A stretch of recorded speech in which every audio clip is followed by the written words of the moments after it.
Olá, está começando mais um Clipe Eletrônico, o programa que debate os principais assuntos da cidade e do país. E hoje nós vamos voltar a falar sobre a reforma trabalhista, que entra em vigor agora no próximo sábado, dia 11 de novembro. A reforma foi sancionada pelo presidente Michel Temer em julho e ela é considerada pelo governo uma prioridade para estimular a economia, criar novos empregos e colocar as contas públicas em ordem. Já os críticos dessas mudanças dizem que ela pode levar à perda de direitos dos trabalhadores.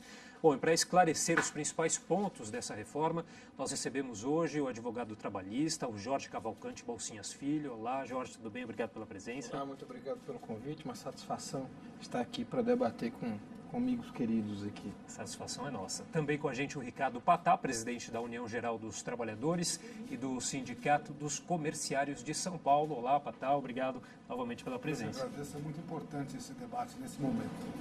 Com a gente o Dr. Marcos Neves Fava, juiz titular da 89ª Vara do Trabalho de São Paulo. Doutor, prazer recebê-lo. Obrigado pelo convite. E completando a nossa mesa aqui, o Elton Duarte Batalha, que é professor de Direito na Faculdade de Economia da Universidade Mackenzie. Olá, Elton, obrigado também mais uma vez pela participação. Lembrando que você também pode participar, você que está nos assistindo, pode participar enviando a sua pergunta para o telefone 3396-4944 ou pela nossa transmissão ao vivo no Facebook. Bom, senhores, eu gostaria de começar perguntando para vocês, fiquem à vontade para responder, qual que é o impacto dessa reforma para a economia do nosso país? Na opinião de vocês, ela pode contribuir para a geração de empregos, como o governo aí diz? Bom, na nossa ótica, a central que eu presido com muito prazer, a UGT, ela é reformista e muitas reformas têm que ser feitas no Brasil. Tem a reforma política, a reforma tributária, administrativa. Essa reforma trabalhista, com essa compreensão dada pelo governo e iludindo o povo brasileiro que gera emprego, na realidade, na nossa percepção, não gera, porque o que gera emprego é uma política industrial, é a possibilidade de uma reforma tributária que todos pagariam impostos e daria recurso para infraestrutura e para questões que gerariam emprego. Essa reforma, na realidade, a meu ver, e tem alguns temas como o trabalho intermitente, a terceirização genérica, o part-time, entre outras questões, vai, na realidade, trazer muita insegurança e vai precarizar, tirar direitos e não gerar emprego. Nós tínhamos, na época do quase pleno emprego, essa estrutura jurídica seletista, com certeza absoluta, sempre valorizada. Nós passamos por uma situação muito grave, 10% do PIB quebrado, 14 milhões de desemprego, e buscaram, num Congresso altamente neoliberal e uma reforma 100% empresarial, a oportunidade para tirar direitos. Com certeza absoluta, nenhum emprego será gerado com esse desmonte da CLT e com a tentativa de tirar o oxigênio e acabar com o movimento sindical brasileiro. Bom, queria saber se vocês compartilham dessa opinião do Patá. E é bom a gente também ressaltar aqui quais são os principais pontos, novamente, né, que alteram aí essa lei trabalhista. Eu penso diferente, mas não totalmente diferente. A minha observação é que, na verdade, essa recessão que o Brasil passou nos últimos anos, ela tem uma particularidade de queda de confiança do investidor estrangeiro e dos investidores nacionais também.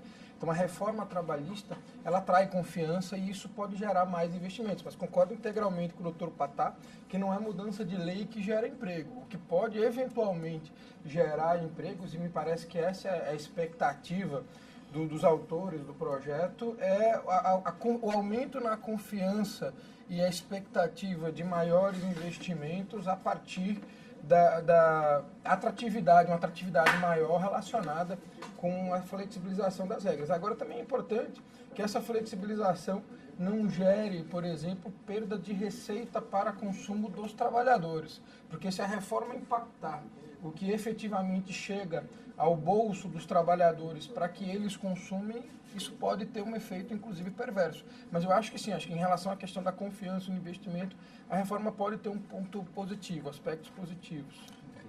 Eu penso que não há relação mesmo, Jorge, entre a legislação e o aumento de empregos, se não essa indireta, que é estimular os investimentos externos com alguma flexibilização. Mas eu pondero que as primeiras manifestações dos próprios investidores externos sobre a reforma foi crítica, dizendo não reformaram nada, não posso ainda fazer o que eu quero, há muitas limitações e tal. Então, gostaria de imaginar que esteja errado, mas parece que nem este atrativo não será feito. Nas últimas 3 décadas, a gente passou por momentos, como o Patá lembrou há pouco, de pleno emprego, próximo ao pleno emprego, e momentos de penúria extrema. E a CLT, o regime do direito de trabalho estabelecido há muito mais tempo, nessas fases não significou definitivamente nem a saída do desemprego, nem a entrada no emprego. De forma que eu não vejo mesmo essa relação imediata. Agora, quando se fala em desdobramento econômico, este último que você lembrou é bem relevante. Estatisticamente, os empregos terceirizados são mais precarizados no plano da remuneração do que os empregos diretos. O trabalho intermitente, essa figura inovadora na lei, antes da lei é combatido como uma ilegalidade. A partir da lei, nós temos que conviver com essa possibilidade. Mas também é, inequivocamente, um redutor de remuneração.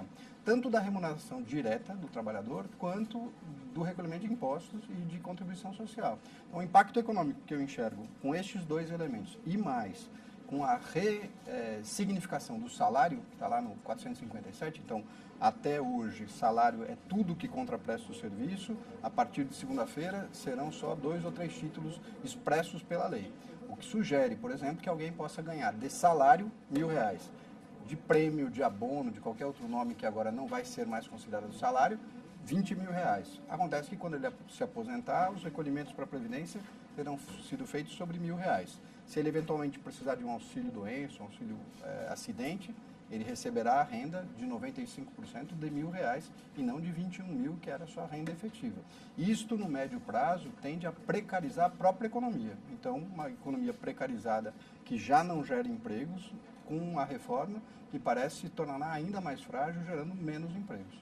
Minha posição está um pouco mais próxima da do Bolsinhas. Eu tenho a impressão que, como a reforma trabalhista é um tema que envolve muitas paixões, de um lado e de outro houve muita gritaria que nem sempre diz respeito à verdade. De fato, não acredito que a reforma trabalhista por si só vá criar algum emprego.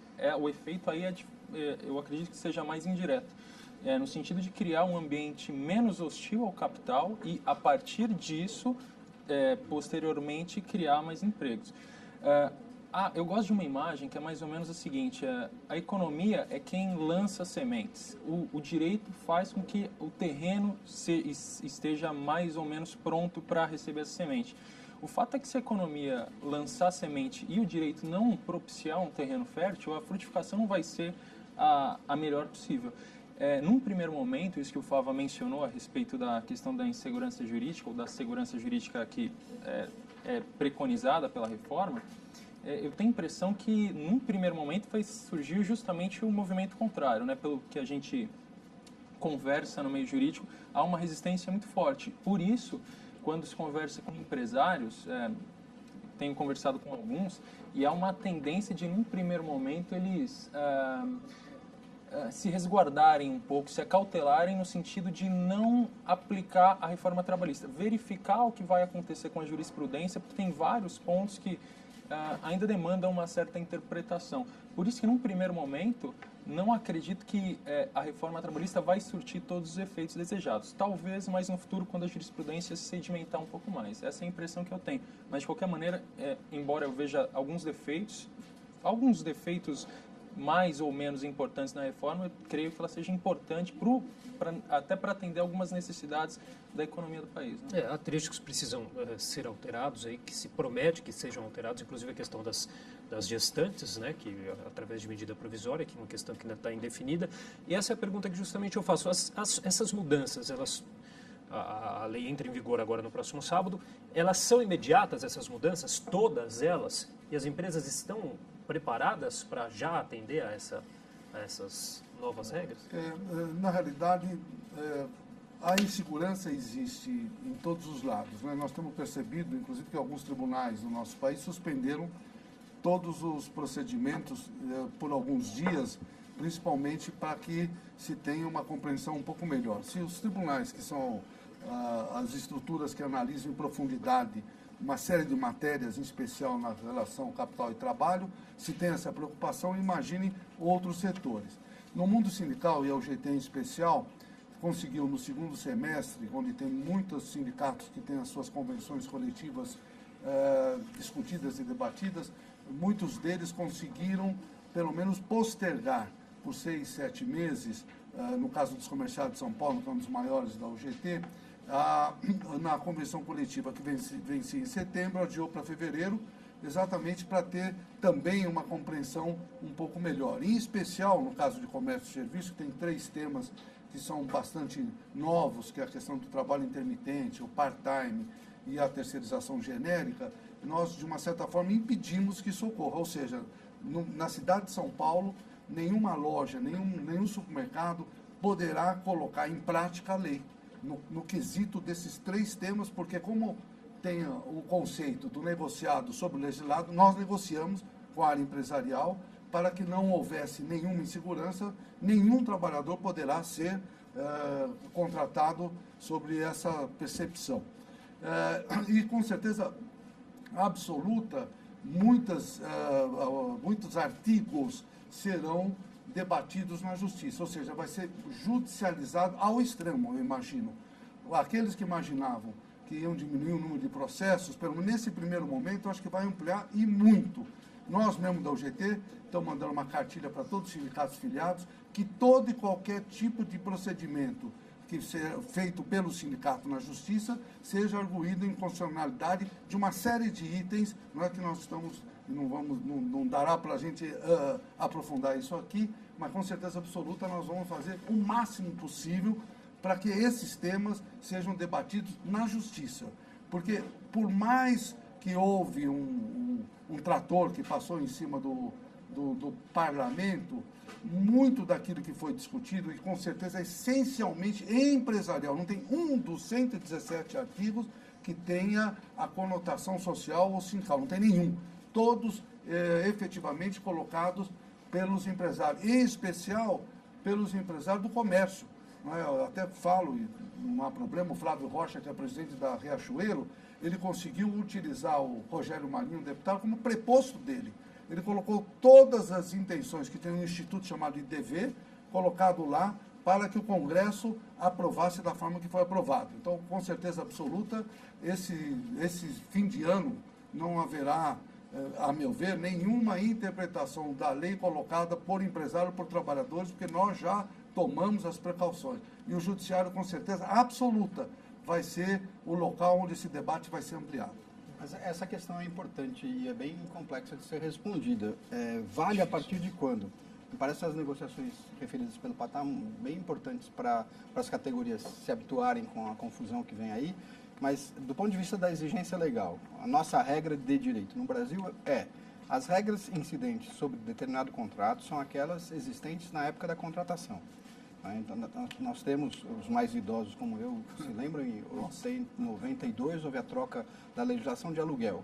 Até 92 era impossível tirar o inquilino do imóvel alugado sem um justo motivo. Depois de 92, a lei nova permitiu isso. Ora, se eu aluguei meu apartamento antes da lei, o proprietário não pode, sob o pretexto da nova lei, me tirar sem justo motivo. Essa é uma regra, né, que muitas de pessoas estabilidade. Devem estar se perguntando, e os contratos de trabalho ativos, né, Claro, sofreram... então, em princípio, a orientação do direito seria esta. As regras para os contratos ativos são as regras, vigentes à época da sua formação. Algumas peculiaridades e alguns tropeços aí. E eu diria que são, na minha perspectiva, os seguintes. Em situações anteriores, regras novas de direito do trabalho foram aplicadas aos contratos em curso, como as decorrentes da alteração da Constituição de 88. Todas elas foram aplicadas imediatamente. A própria CLT, quando foi promulgada em 1940, no seu último artigo, que quase ninguém lê, diz as regras dessa consolidação apanham os contratos em curso. Agora, o terceiro motivo, que não é jurídico, ao meu juízo, mas é muito ponderoso, é o econômico. Se o direito do trabalho existe para proteger as relações, a não aplicação ou a proibição da aplicação imediata vai estimular a rotatividade de mão de obra. Então, eu não posso aplicar a regra nova com o meu empregado hoje. É simples, eu o demito e contrato gente nova já sob as novas regras. E seria contraditório, então, que o sistema jurídico do direito do trabalho prestigiasse uma norma que incentiva o desemprego ou a rotatividade de mão de obra. Por essa perspectiva, eu não concordo com a conclusão, mas eu me vejo na contingência de aceitá-la. Imagino que serão aplicadas as regras imediatamente para todos os contratos. E um último argumento em favor disso. No Brasil, a pressa que os parlamentares tiveram em fazer a reforma do capital, a reforma da legislação, a partir, estou inteiramente de acordo com o Patá, a partir exclusivamente da perspectiva do capital, não há nenhuma inovação que diga, olha, isso atendeu uma demanda social, uma demanda sindical, uma demanda do trabalho. Essa pressa não há em regulamentar o artigo 7º, inciso 1º, que completará agora, o ano que vem, 30 anos, e garante aos empregados proteção contra a demissão sem justa causa. Se isto existisse entre nós, como existe em alguns países já há muitos anos, seria possível impedir a aplicação ilegal da reforma. Agora, isso não existe entre nós. Então, via de regra, tirados empregados de poucas empresas que não adotam essa prática, mas são poucas, e os empregados públicos, o outro empregado comum, se reclamar na justiça que o patrão alterou a regra do contrato. Agora, foi a última coisa, provavelmente, que ele fez como empregado. Ele vai ser demitido porque reclamou. Então, num ambiente deste, em que o empregado não pode se socorrer da justiça, temendo perder o emprego na vigência do contrato, eu temo dizer que as regras vão ser exigidas desde logo, segunda-feira, para todos os contratos, e isso não vai ser possível combater, senão com forças coletivas, como os sindicatos, o Ministério Público e tal. O indivíduo sozinho não pode ir contra o seu patrão na justiça reclamar de assuntos simples, como, por exemplo, marcação de férias em 3 períodos, né, que é uma das inovações aí da lei.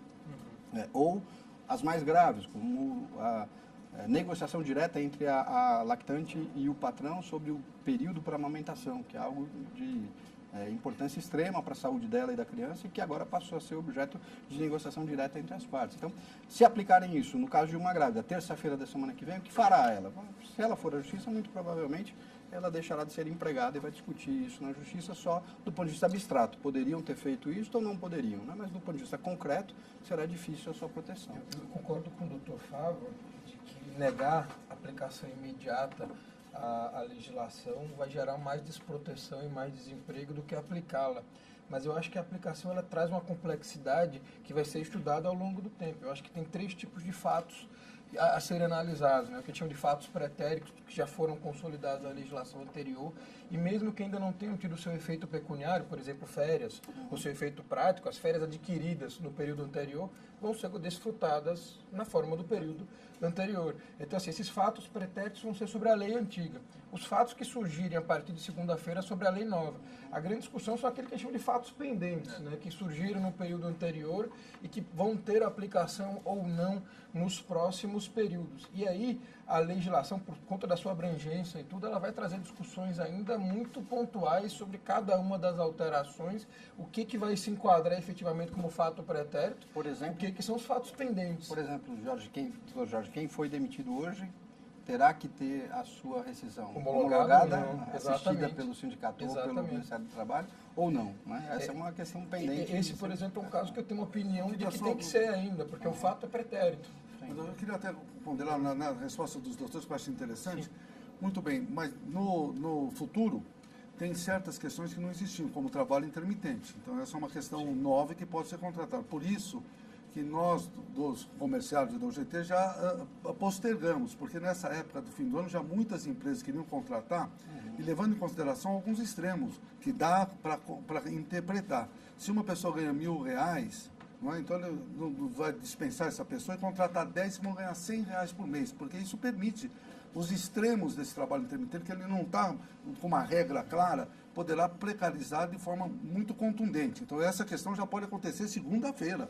Tanto a questão também da terceirização genérica. Hoje, todos os trabalhadores, todos, de qualquer função, podem ser terceirizados, coisa que no passado, pelo enunciado 331, não poderia. Agora pode, pela nova lei.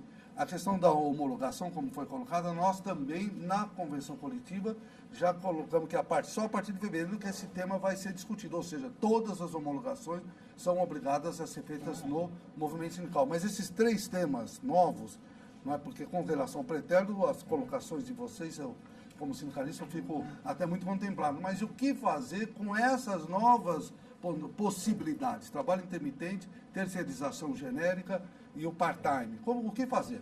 Eu acho que... Eu tenho a impressão, só para concluir essa questão de quais pontos e quais não vão ser aplicados de início, que novamente aqui, num primeiro momento, a gente vai ter um certo processo de insegurança de fato no mercado, justamente porque, assim, só trazendo para a pauta duas questões práticas. A que o Fava mencionou da divisão das férias, a princípio eu tenho a impressão que vai ser aplicada já inicialmente. Agora, outras questões para contratos já vigentes. Agora, outras questões, por exemplo, do ponto de vista processual, se forem aplicadas, vão provocar não só insegurança, mas uma injustiça grave. Por exemplo, a questão do honorário de sucumbência.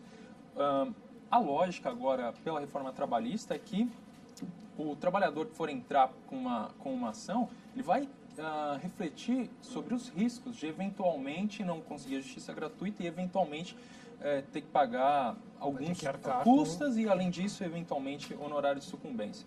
O fato é, se o sujeito entrou com uma ação lá atrás, ele não pode arcar com esses custos agora. Isso, a meu ver, seria um absurdo. Mas eu não duvido que, eventualmente, haja uma decisão. Por isso que a questão de quais pontos serão aplicados e quais não serão, vão ser decididos ali um pouco na discussão do dia a dia do judiciário.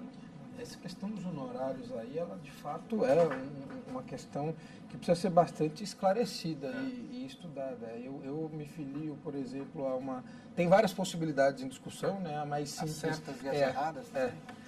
A mais simples é aplicar a tese da teoria do tempus regit actum, né? Mas não me parece a mais correta. Eu parto daquela premissa de que a ideia de liquidação de sentença da petição inicial tem, entre outras particularidades, esse objetivo. Então, assim, as petições iniciais que estiverem líquidas, você pode até discutir a aplicação dos honorários sucumbenciais de imediato, serão poucas. Mas as que não estiverem líquidas, você tem duas alternativas: mandar emendar, o juiz determinarem a emenda inicial de todas as petições, o que não me parece, do ponto da política judiciária, adequada, ou admitir que a partir das petições distribuídas a partir de segunda-feira, você vai ter isso. Mas tem outras possibilidades. A gente pode, por exemplo, aplicar uma solução similar à que foi aplicada no conflito de competência, que discutia a competência do seu trabalho ou da justiça comum estadual para julgar as questões relacionadas com acidentes de trabalho. E o Supremo Tribunal Federal, de uma forma salomônica, adotou a tese de que se aplicaria, que seria da competência do seu trabalho, os processos que ainda não tivessem sentença. Os que já tivessem sentença continuariam na justiça estadual. Então existe também essa possibilidade de se balizar conforme exista ou não decisão no processo. Eu não tenho muita dúvida sobre essa aplicação a partir da perspectiva da própria bandeira da reforma, que é a segurança. Então, eu resolvi hoje entrar com um processo. Quais são as condições que se me apresentam hoje? Hoje eu tenho certeza que terei a isenção de custos da justiça gratuita e não existe honorário de sucumbência. E uma outra maldade feita pelo processo: se eventualmente eu precisar de uma perícia, eu não vou pagar a perícia em hipótese alguma, porque eu sou beneficiário de justiça gratuita. Esta é outra, a meu juízo, grave ilegalidade, aliás, inconstitucionalidade, porque o Supremo já apreciou a extensão do benefício da gratuidade. Recentemente, o relator do processo é o ministro Fachin, que não tem aí tanto tempo de exercício na corte, dizendo: olha, quem é beneficiário de justiça gratuita não paga nada, desde traslados, cópias, traduções, perícias, não paga nada, porque senão seria um semi-acesso à justiça. E aí a classe trabalhadora vai pagar, né, uma perícia que é, no seu processo, indispensável, desqualificando isso. Mas se eu hoje posso entrar na justiça sabendo que terei o benefício da gratuidade, que ele é integral e que não existem honorários de advogado, eu não posso, na quarta-feira da semana que vem, quando sobrevier a sentença, ser pego de surpresa pelo juiz, que me diz: você vai pagar os honorários, a sua isenção está indeferida, porque você ganha mais de 40% de 5 mil, e honorários da parte contrária por sucumbência. Então, eu imagino que seja simples dizer: as ações ajuizadas até sexta-feira, no caso de São Paulo, terão que ser ajuizadas até às 19 horas, porque o sistema vai sair do ar para a implantação da nova versão do PJE, que absorve as regras da reforma. Estas ações se tramitarão em todos os aspectos, a meu juízo, com as regras vigentes hoje, né, que são as regras da CLT velha. As que forem ajuizadas a partir das 6 da manhã de segunda-feira, quando o sistema estará de novo no ar, aí sim a essas ações se aplicarão as regras novas. Deixa eu só passar novamente aqui o nosso telefone para as pessoas que queiram participar, que é o 33964944. Lembrando que você pode mandar o seu comentário ou fazer uma pergunta aqui para a gente, e também pela nossa transmissão ao vivo pelo Facebook, no endereço que você está vendo aí na tela. Agora, senhores, qual que é a expectativa para que essas questões que ainda não estão muito bem claras sejam sanadas ou sejam discutidas, pelo menos, após aí a aplicação da lei? Tem algumas também pendências, né, até no campo político. Existe um compromisso do governo, do Senado em especial, para que alguma medida provisória ou um projeto de lei de urgência urgentíssima possa sanar alguns dos temas. Foi dito que tem a questão da grávida trabalhar em local insalubre, né? E tem a questão da homologação, a questão do artigo 11º da Constituição Federal, que foi, na realidade, um trabalho feito pelo movimento sindical naquela época, quase 30 anos atrás, de ter as comissões de fábrica ou de locais de trabalho, onde empresas com mais de 200 funcionários teriam seus representados. Existe explicitamente nessa legislação que vai vigir a partir do dia 11, o impedimento do movimento sindical participar. Nós não podemos, o sindicato está proibido de participar. E nós que criamos, na realidade, naquela oportunidade, o artigo 11º da Constituição Federal. Tem a questão do próprio custeio da estrutura sindical, que querendo ou não querendo, tendo muita crítica, a imprensa, de uma forma geral, os empresários, de uma forma majoritária, mas é uma questão que tem mais de 70 anos, alguma transição, alguma adaptação tem que ser feita. Não é impossível, simplesmente, de uma hora para outra, você tem um orçamento de 100 milhões, e no ano que vem passa para 10 milhões, com uma estrutura que você tem, assistencialista, se é o Estado que deve fazer ou não, também é uma outra questão, mas é isso que existe no nosso país. A questão do acordo individual, o artigo 59A, que também permite, sem a participação do movimento sindical, que se faça um empresário com o próprio trabalhador, acordos, né, do acordado acima do legislado. Na opinião de vocês, essa questão enfraquece a CLT? Qual? Do acordado prevalecer? Essa questão não enfraquece a CLT.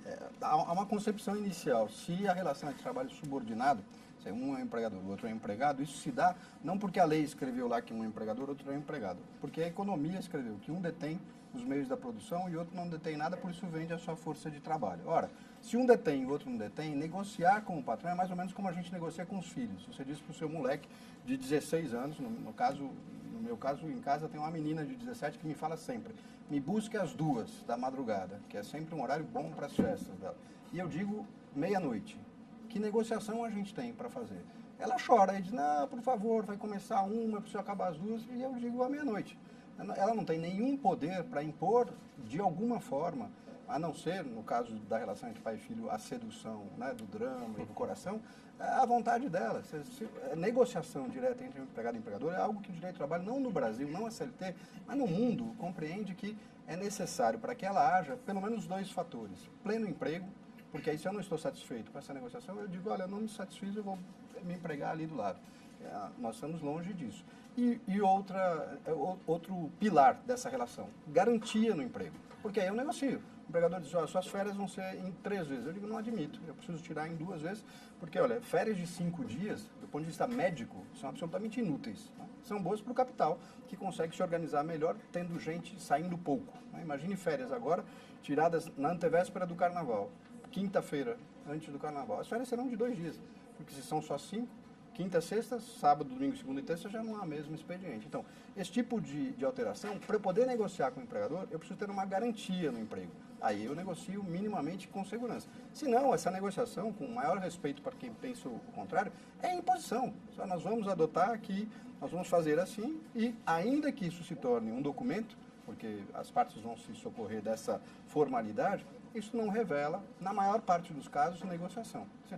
Eu tenho um caso excepcionalíssimo do empregado indispensável para a empresa, dentro do negócio. Este camarada, por exceção, poderá negociar livremente. Agora, dizer como a lei nova diz, que ganhar R$ 11.500 por mês brutos e ter diploma universitário me torna, como empregado, igual ao empregador, para sentar-me na mesma mesa dele e livremente negociar, sem nenhuma proteção, parece um absurdo deslavado, me parece inaceitável. Por isso é que desde a história, do início do direito do trabalho, a negociação que é efetiva é aquela que tem o sindicato participando. O sindicato não tem medo de ser desempregado, não paga aluguel, não passa fome e pode, não é, firme, lutar por pontos que sejam indispensáveis na negociação. Agora, abandonar o trabalhador, a negociação direta, eu repito, por exceção, e essa exceção não vem, na minha avaliação, nem do salário que ele ganha, nem da informação que ele tem. Eu sou professor de direito. Eu, quando vou me empregar numa faculdade, eu sou tão subordinado à direção da faculdade quanto é subordinado o secretário o empregado da secretaria. Eu sei mais direito do que ele.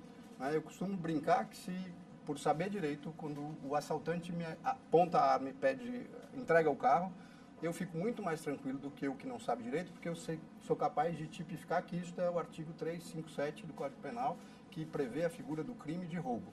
Mas isso não me torna menos assaltado, menos medroso, menos traumatizado e menos prejudicado no roubo do carro. Então, eu sei dos meus direitos, mas se eu sou subordinado numa relação que estruturalmente tem dois bem diferentes, um tem todo o poder, outro tem nenhum poder, saber o direito não resolve. Agora, vou dizer de novo, se eu tenho isto, mas sou garantido no emprego e a economia permite o pleno emprego, aí eu negocio.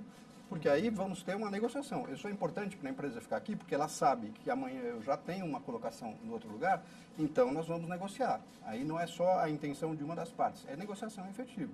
No quadro atual, a meu juízo, significa imposição. Então, vamos fazer jornada de 12 por 36? Vamos. Não vai haver uma pergunta, para você é conveniente trabalhar um dia e não trabalhar outro? Não, a jornada de 12 por 36 vai ser imposta. Essa deliberação já existia no sistema, essa possibilidade, sem muita dificuldade, né, doutor Jorge? Que era chamar o sindicato para negociação. Nós temos ramos econômicos que convivem com essa jornada há muitos anos, mas sem dificuldade. Não era preciso, para isso, modificar a lei para deixar qualquer assunto, ou a maior parte dos assuntos, ao albedrio das partes, quando as partes não negociam. As partes só, uma assente e a outra impõe. Eu vou tentar me manifestar sobre as duas perguntas de uma vez só. A reforma impacta significativamente os paradigmas do direito do trabalho, né? Alguns princípios que nós nos acostumamos a estudar durante muitos anos, a lecionar. Eu dividi turma há muito tempo com o professor Marcos Fava e alguns princípios que nós estudávamos como estruturantes, eles foram modificados. Como toda modificação significativa, principiológica, ela vai ter um impacto significativo, mas essa em particular, ela tem uma questão, uma exigência, para que ela seja efetiva, ela tem uma exigência de um componente ético, que vai muito além da legislação.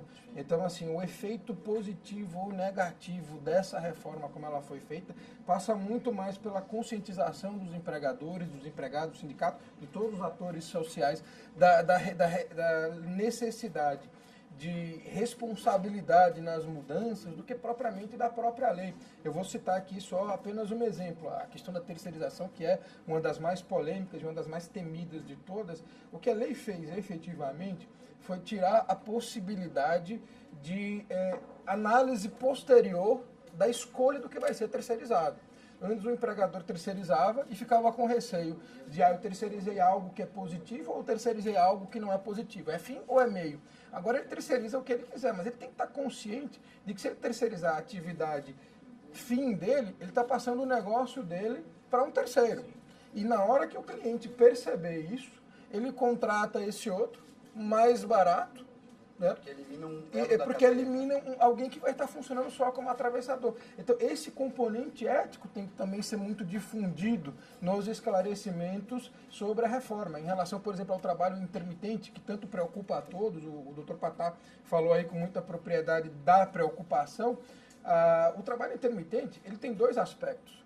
Se ele for tirar as pessoas que têm jornada de 44 horas para se transformarem em intermitente, ele é precarizante. Mas se ele pegar o autônomo, o ambulante e colocar como intermitente, ele foi um progresso.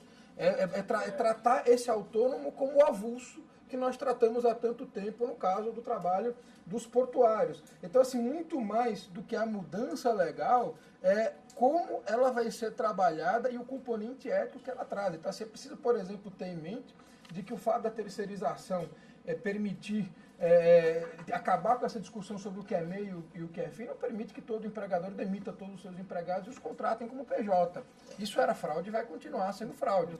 Agora, dá mais liberdade para o empregador não se preocupar com o que depois vai ser discutido. Eu estou de acordo. Esse aspecto da regulamentação da terceirização, acho que inclusive é positivo, porque eliminou outras miríades de ações que há tramitando, inclusive aguardando o julgamento no Supremo, sobre a constitucionalidade ou não da responsabilidade de quem contrata, né, do chamado tomador de serviço, que a lei estabelece agora que é dele. Né, tanto quem contrata tem que contratar bem, senão responderá pelo salário. Eu estou inteiramente de acordo. Só queria fazer uma observação, Felipe, se me permite. Essa perspectiva do trabalho intermitente me parece parcial. Olhando o sujeito pobre lá, que era um ilegal e agora ele vai se tornar um legal, isso para mim não responde toda a pergunta. A questão só é a seguinte: o uso do trabalho intermitente para atividades não intermitentes é fraude e a lei não contempla essa possibilidade, porque não há nenhum limite. Então, se hoje eu preciso de 100, se hoje eu preciso de 1, eu posso contratar 100 com custo muito menor, porque os intervalos entre o serviço efetivo e a inexistência de serviço não serão remunerados. Chamo a todos de intermitente, ainda ganho um prêmio social, porque tirei da informalidade alguns, mas na prática, da perspectiva do empreendimento, isso é um trabalho não intermitente. Então, a casa de show que tem necessidade de 400 garçons, não emprega nenhum, e ela tem shows 20 dias por mês, serve refeições, não emprega nenhum garçom. Estou levantando uma hipótese evidentemente abstrata.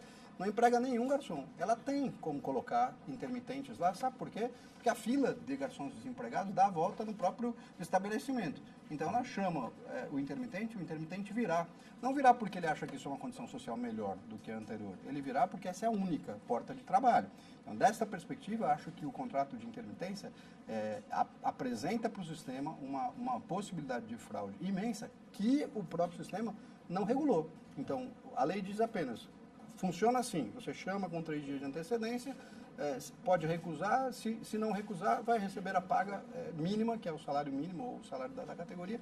Só fez isso. Agora, por exemplo, o que fez com os terceirizados. Então, é bom que todos saibam que quem hoje é empregado não poderá ser demitido e imediatamente ser contratado como terceirizado ou como PJ, porque há aí um delay de 3 semestres, né, 18 meses. Com intermitente, não. Eu posso fazer essa substituição e me parece que... Deixa eu abrir, dar a palavra aqui para o professor Elton. Professor, deixa eu só aproveito já colocando uma pergunta aqui de um telespectador nosso, e aí para o senhor concluir. É do Carlos Alberto aqui de São Paulo. Ele diz o seguinte: um processo que vai liquidar só na segunda-feira, já na vigência da nova lei, e vamos supor que tenha um cálculo errado, que eu tenha feito um cálculo errado. Quando o juiz apreciar e for homologar o cálculo, eu corro o risco de ter que pagar honorários sucumbenciais? Então, primeiro só, antes de tratar dessa questão, só fazer uma menção à questão do negociado sobre o legislado, que o Fábio mencionou, que talvez seja o principal ponto, né, da discussão e da reforma trabalhista. A minha preocupação, sobretudo, quanto a esse ponto, diz respeito à técnica que foi adotada para essa questão. Então, a analogia que o Fábio fez eu acho boa, com relação uma analogia com relação entre pai e filho, e vale para esse caso da pessoa que ganha mais ou menos 11 mil reais, que está na reforma trabalhista. Para mim, o fato da pessoa ganhar 11 ou 15 mil, de fato, não faz essa pessoa, ela não deixa de ser hipossuficiente por causa disso, né? Mas é bom deixar claro, porque isso às vezes é um pouco confundido na discussão pública sobre o assunto, é que quando se fala lá no 611A dos pontos que você pode negociar e do 611B os pontos em que você não pode negociar, a gente está falando aqui de uma relação entre entes coletivos, não é entre o empregador e a pessoa física. Em geral, existe essa exceção, mas em geral são 2 entes coletivos. Claro que a gente tem uma outra questão que é muito maior, que é a falta de representatividade de alguns sindicatos. Infelizmente, esse tipo de assunto não é tocado pela reforma trabalhista, até porque você demandaria uma reforma constitucional. Mas o fato do negociado sobre o legislado, a gente está lidando com 2 entes coletivos, a empresa e o sindicato dos empregados. Professor, enquanto não estabelecerem a comissão interna prevista pela mesma reforma. Não, mas que aí trocará a entidade externa, que é o sindicato, por... mas se a reforma prevê que para quem tem mais de 200 empregados vai eleger internamente, sem a participação do sindicato, um comitê de representantes, cuja atribuição inclui a negociação direta entre empregados e empregadores, onde é que vai entrar a negociação coletiva com a figura externa? Não. Aqui eu tenho a impressão que quando a reforma regulamentou a questão da comissão interna de conversas, de negociação para o trabalho, diz respeito a conflitos diretos. Tanto que, isso não só aqui no Brasil, mas quando você estuda esse assunto fora do Brasil, na Europa, por exemplo, fica claro, e vai permanecer isso no Brasil, as funções são bem distintas do sindicato, que vai continuar com outro tipo de finalidade, com essa comissão interna de representantes, que supostamente vai ser criado. E aí tem alguns problemas, inclusive nesse ponto, né? Porque eles colocaram um determinado número de trabalhadores que não é propriamente a realidade econômica do Brasil, né? Um número base de acordo com o que está na Constituição. Mas voltando ao ponto que eu queria mencionar, para deixar claro que a gente está falando de uma negociação entre partes, pelo menos presumidamente iguais, porque há um discurso no sentido de que é o empregador contra o empregado, individualmente considerado, que aí não há como qualquer pessoa se colocar a favor. Evidentemente, como o Fava mencionou, numa posição de professor, você sempre, não interessa o quanto ganha, você sempre vai ser subordinado. Com relação à questão à pergunta do Carlos Alberto, aqui de São Paulo, que o telespectador mencionou, entra naquilo que eu havia mencionado, que o Fava chegou a comentar, né, da questão da insegurança jurídica. Parece absurdo que uma pessoa que tenha entrado com uma ação lá atrás, ela seja surpreendida com o horário de sucumbência agora. E nesse caso, bem lá atrás, né? Pois é. Está na fase de liquidação, o processo é bem... Isso seria um absurdo total, né?